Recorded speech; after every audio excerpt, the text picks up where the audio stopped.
हाय दोस्तों, चलिए आज बनाते हैं बकरीद स्पेशल कीमा समोसा और पूरी, जो सुबह का नाश्ता में कभी भी बना सकते हैं।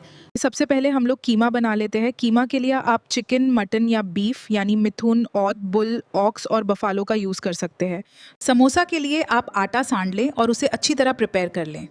कीमा बनाने की रेसिपी मैंने दूसरे वीडियो में शेयर किया है, उसे आप देख सकते हैं।